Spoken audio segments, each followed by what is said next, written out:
nakita niyo yan, ang galing 'di ba? Astig, turuan ko kayo paano gawin yan. Napakasimple lang yan. Kaya ano pa ginagawa niyo? Tara! Hello guys, today I'm going to show you how I created this insane scene using only just Gemini AI and Google Image FX transformer style scene. So let's watch it.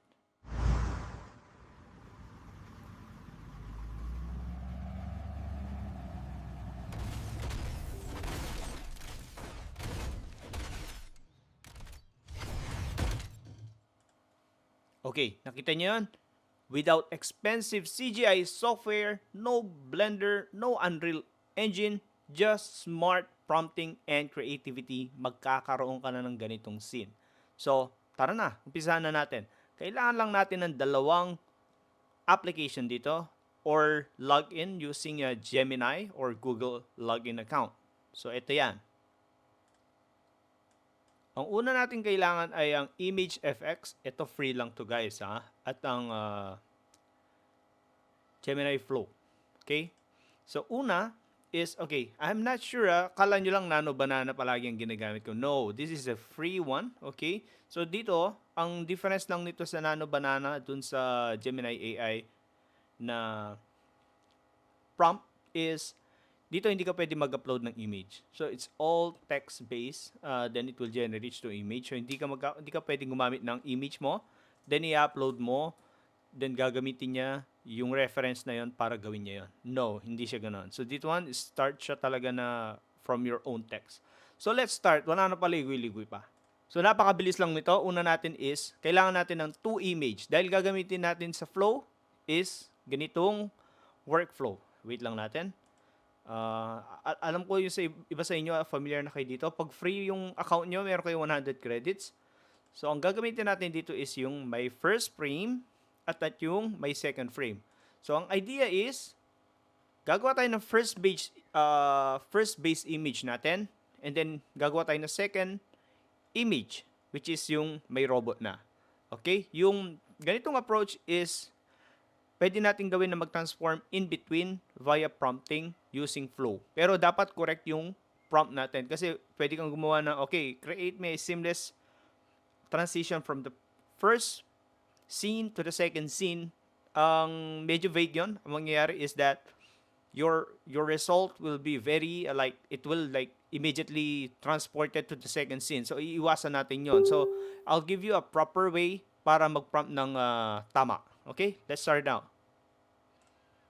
Una natin gagawin ay gagawa tayo ng prompt, text prompt na Philippine Jeepney. So usually ang gagawin ko dito is a classic Philippine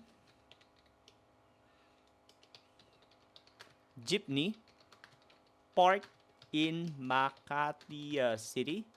Okay, captured in cinematic. Okay, nakikita nyo to, meron kayong option dito na 35mm film. Pwede nyo click yan, pwede rin hindi. So, it's up to you guys. So, kiklik ko yan. Gusto ko front view.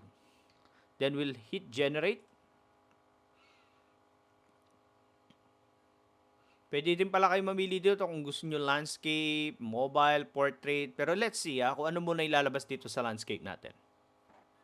Ang ganda, di ba? So, okay. Gusto ko as much as possible is portrait or mobile para mas madali sa atin. Sige, try natin generate. Ang kagandahan lang nito ng image effects nito it will give you like a 4 result immediately. So, ang napansin ko is napaka-realistic ng mga prompt nila. For example, kita nyo agad to. Ang ganda, di ba? Buo na agad. So, meron na ako nakikita rito. Ito, gusto ko to. Gusto ko maging base image to. So, download natin to. First, ito bali yung first image natin. So, yung robot naman, syempre, meron tayong image dito, tama? So, ang gagawin natin is, ilalak natin to. Yung seed, isipin nyo na lang, ito yung parang image reference ng second picture nyo. So, ayaw nyo syempre magbago. I-generate nyo yung robot, then all of a sudden, mag-iiba yung color niya, di ba? So, now, ilalak ko tong number na to. And then, I'll delete this. Ayan. Susunod na tayo dito is for the robot. A classic Philippine Jeepney inspired Transformer robot, full body, standing in Makati City. Okay? Dagdag natin itong captured in same thing, 35mm front view. And hit generate. See tingnan lang natin to. Ang ganda, di ba? Napaka-realistic. May tao pa naman. O sige, anyway, okay lang yan. Dito na tayo. Yan, ganda. Tamang-tama. Sino ba mas maganda dito? Probably, ito na lang. Itong cute na robot na to. Mas, ano ba mas maganda? Parang mas maganda tong robot. Mas malaki. Okay. Hit generate pa tayo. Medyo hindi ko trip. Ang gandahan nito, you can just generate at saka i-click nyo lang yung manage, lalabas na lahat ng mga images nyo dito. Ayan. Sino ba cute? Ito na lang siguro. Download natin. Yan, meron na tayo. So, tapos na tayo dito sa unang part ng image effects. Tapos, pupunta na tayo dito sa second part natin. Dito na tayo magko-combine ng mga image natin. So, wala na pa itong tumpik. Paano ko ba gagawin to? Simple lang, ganito lang. Una is mag-upload tayo ng first base image natin. Okay, so lalayo ko lang to para makita nyo paano ko ginagawa. Okay, yan, naka-upload na yung mga ibang image ko dyan. Diyan ko tinitest yan. So, upload ko yung first image. Oops, mali. Anyway, pwede naman natin palitan yan. Okay, yung first image yan. Nakita nyo, ito yung kaninang ginawa ko, yung unang video natin. So, trial and error pa rin. Wait lang natin ma-upload. Okay, uploaded na. Second image naman tayo. Ito na yung jeep. Wait lang natin.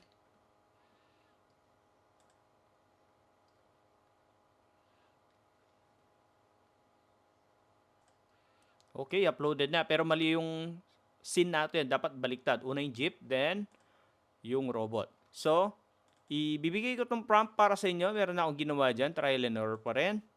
Mula doon sa mga previous video ko. So, ipipaste ko lang to. Now, anong klase yung model ng video yung gagamitin natin? Fast, quality. Ito, yung quality gagamit ng 100 yan na credits.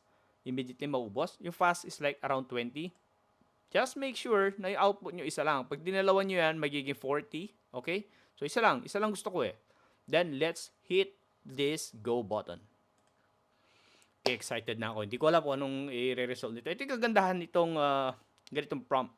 Every time you hit enter or you click that go button, hindi nyo alam kung ano yung result na makukuha nyo. So, I'm so excited with this one. Let's wait. Guys, remember yung mga image nyo from first base to second base image nyo is you check proportion, you check the lighting consistency, then check the background realism. Kasi this will be your first frame. And then also yung second frame natin is dapat consistent din siya. Okay, naka-action pace, explosion pace, ikaw bahala dyan. Consistency matters, okay? Same style, same mood.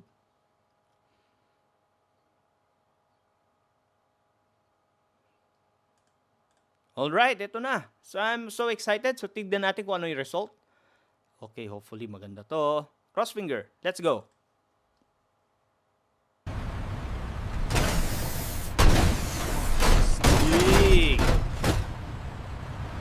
Diba? Kayang-kaya niyong gumawa yan. Walang CGI. Ulit-ulit mo ba yan? Pwede ka na talagang gumawa ng ganitong scene every time. Okay? So, quick pro tips before you try this. Always specify camera style. 35mm, cinematic, wide shot, consistency between frames, smoother animation. Then, detailed prompts equals less weird AI artifacts. Okay, pag sinabi natin yung weird AI artifacts, yan na lang nagkataon with sudden changes na hindi mo naman sinabi to sa prompt. Okay, hope you enjoyed this lesson and gusto kong makita yung mga result nyo. Bye-bye!